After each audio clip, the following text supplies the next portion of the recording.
श्रीमद् भागवत गीता अष्टम अध्याय का मातम्य। हे भोले भंडारी, पार्वती ने महादेव के भोले मुखमंडल पर दृष्टिपात करते हुए कहा, आपने अब तक श्री गीता जी के 7वें अध्याय का मातम्य प्रकट किया है, कृपया 8वें अध्याय का मातम भी प्रकट कीजिए। अवश्य महादेवी। भोले भंडारी बोले, अब मैं तुम्हें श्री गीता जी के 8वें अध्याय को मातम भी सुनाता हूँ। इसे सुनकर वास्तव में तुम्हें अति प्रसन्नता होगी। यह कहकर भगवान शंकर ने पार्वती को इस प्रकार सुनाना आरंभ किया। लक्ष्मी जी के पूछने पर भगवान विष्णु ने 8वें अध्याय को प्रकट करने के लिए एक प्राचीन कथा प्रसंग सुनाया, जो इस प्रकार है।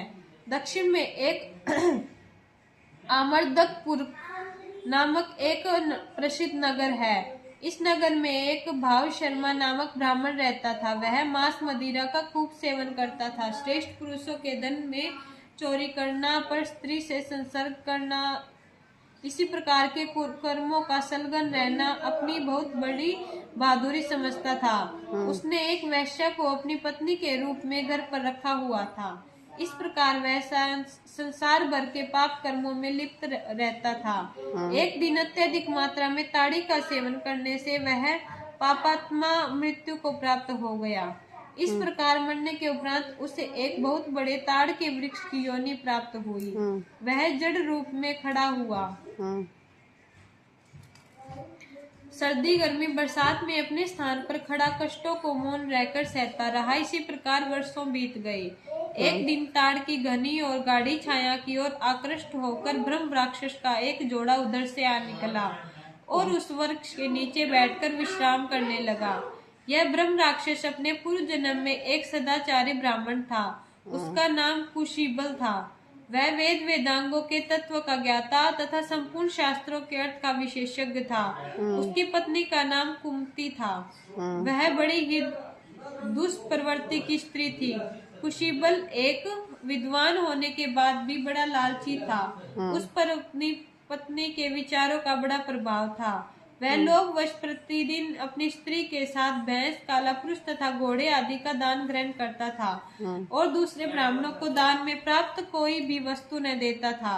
अंत में दोनों स्त्री पुरुष कालवश मृत्यु को प्राप्त होकर बड़े ब्रह्म राक्षस बन गए।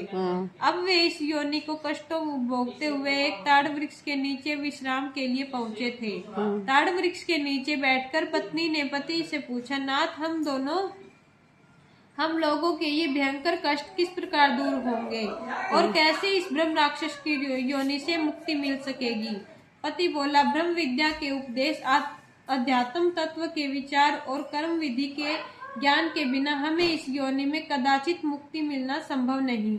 यह सुनकर पत्नी बोली कि तद ब्रह्मा की मध्यात्म की कर्म पुरुषोत्तम। वह वाक्य गीता के 8वें अध्याय का आधा श्लोक था और इस प्रकार है। पुरुषोत्तम ब्रह्म क्या है, अध्यात्म क्या है तथा कर्म क्या है? गीता के 8वें अध्याय के इस श्लोक का उच्चारण करना कि वह ताड़ वृक्ष बना। ब्राह्मण तुरंत मानव शरीर में परिवर्तित हो गया। ताड़ वृक्ष बने भाव शर्मा ने तुरंत ज्ञान प्राप्त हो गया और विशुद्ध चित्त होकर वह पाप के चोले से विमुक्त हो गया। ब्रह्म राक्षस बने ब्राह्मण दंपति को भी इस योनि से तत्काल ही मृत्यु मिल गई। इसी बीच आकाश में एक दिव्य यान वहां पर प्रकट हुआ तथा ब्राह्मण दंपति को उसमें बैठाकर वह भगवान विष्णु को परम धाम वैकुंठ की ओर लेकर प्रस्थान कर गया। इसके पश्चात ब्राह्मण भाव शर्मा ने उस श्लोक के आधे भाग को ही तन्मय होकर स्मरण उच्चारण करना शुरू कर दिया।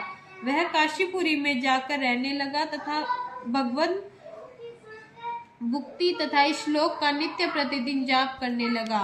भगवान पार्वती ने पूछा, क्या श्री गीता जी के 8वें अध्याय के श्लोक का इस पंक्ति की ब्रह्म राक्षस तथा भाव शर्मा की मुक्तिदायिनी बन गई?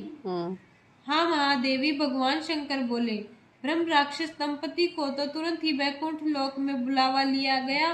तब भाव शर्मा काशीपुरी में जाकर उस श्लोक की एक पंक्ति का उच्चारण तथा भगवद गीता करने लगा तो भगवान जगन्नाथ चिर निद्रा को त्याग कर उठ खड़े हुए। वे भाव शर्मा की भक्ति में बड़े प्रसन्न हुए तथा उन्हें इस भक्ति का फल प्रदान करने के लिए तत्पर हो गए।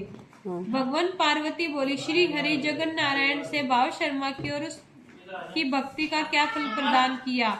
पार्वती भाव शर्मा को तो उसकी भक्ति और निष्ठा के फल स्वरूप मोक्ष प्राप्त हुआ ही, साथ ही उसके पूर्वज नरक में पड़े हुए कष्टों को भोग रहे थे, उन्हें भी मुक्ति प्रदान कर दी। भगवान जगन नारायण बड़े ही भक्त वत्सल तथा करुणा की दया के सागर हैं। वे अपने भक्तजनों तथा अपने भक्तों के प्रियों को भी कष्ट में नहीं देख सकते। हाँ बोले भंडारी, वास्तव में ऐसे ही कृपा सिंधु तो देवी श्री गीता जी के 8वें अध्याय के एक श्लोक की मात्र एक पंक्ति का फल है, और जब हम अध्याय के पाठ के पूरे फल पर विचार किया जाए तो इसका वर्णन जीवा के सीमा से बाहर है। इति श्रीमद् भागवत गीता।